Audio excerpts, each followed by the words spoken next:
দখলদার ইসরায়েলের বর্বরতায় বরাবরই সমর্থন দিয়ে আসছে যুক্তরাষ্ট্র। তবে এবার দীর্ঘদিনের মিত্র দেশেও ক্রমেই বদলে যাচ্ছে জনমত। বদলাতে শুরু করা এই দৃশ্যপটে সামনে এসেছে এক নতুন জরিপ, আর সেই জরিপই বলছে ইসরায়েলের দুর্দশার কথা। মার্কিন জনগণের অর্ধেকেরও বেশি এখন নেতিবাচক ধারণা পোষণ করেন ইসরায়েল সম্পর্কে। তাহলে কি এবার ভাঙতে শুরু করেছে একসময়ের বন্ধুত্বের সেই অটুট দেয়াল? ধসে পড়ছে বিশ্বাসের সেই খোলস? গেল শুক্রবার ইসরায়েলি সংবাদ মাধ্যম দ্য টাইমস অফ ইসরায়েলের এক প্রতিবেদনে উঠে এসেছে এই বিষয়টি।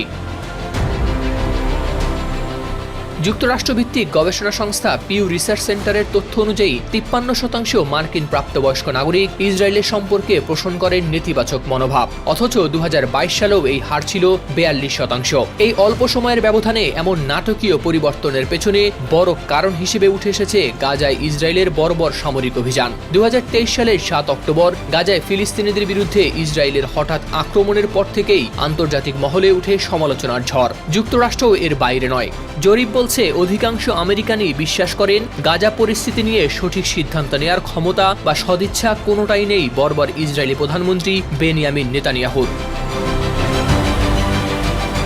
গেল ফেব্রুয়ারিতে গ্যালাপের এক জরিপেও পাওয়া যায় ইসরায়েলের প্রতি ইতিবাচক মনোভাব রাখা মার্কিন নাগরিকের সংখ্যা কমার আভাস। এমনকি গাজার নিয়ন্ত্রণ নেয়ার পরিকল্পনাও নেই মার্কিনীদের। যুক্তরাষ্ট্র যদি গাজার নিয়ন্ত্রণ নিয়ে সেখানে বসতি গড়ে তোলার পরিকল্পনা করে, সেটাকেও সমর্থন করছেন না বেশিরভাগ মার্কিনী। 62% নাগরিক দিয়েছেন এই পরিকল্পনার বিপক্ষে মত, যেখানে মাত্র 15% করছেন সমর্থন। এমনকি খোদ ট্রাম্পের দল রিপাবলিকানদের মধ্যেও আছে বিভক্তি। 44%ই করছেন এর বিরোধিতা, আর সমর্থন জানিয়েছেন মাত্র 27%। তা সত্ত্বেও 46% মার্কিনী মনে করেন প্রেসিডেন্ট ট্রাম্প জোর দিয়ে যাবেন এই পরিকল্পনা বাস্তবায়নে। ধর্মীয় দৃষ্টিকোণেও চোখে পড়ে মতপার্থক্য।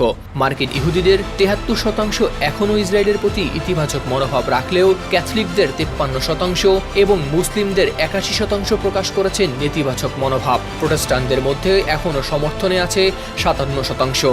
আর যুক্তরাষ্ট্রে নেতানিয়াহুর জনপ্রিয়তা একদম তলানিতে। 52% মার্কিনী বলছেন তার প্রতি তাদের কোনো আস্থা নেই। শুধু 32% মানুষ তাকে এখনও বিশ্বাস করেন। ডেমোক্র্যাটদের মধ্যে মাত্র 15%ই তাকে দেখেন ইতিবাচকভাবে, আর রিপাবলিকানদের মধ্যে এই সংখ্যা 51%। এমনকি ইহুদিদের মধ্যেও 53% মনে করে নেতানিয়াহু নিচ্ছেন না সঠিক সিদ্ধান্ত। হাওলাদার শামীম, RTV।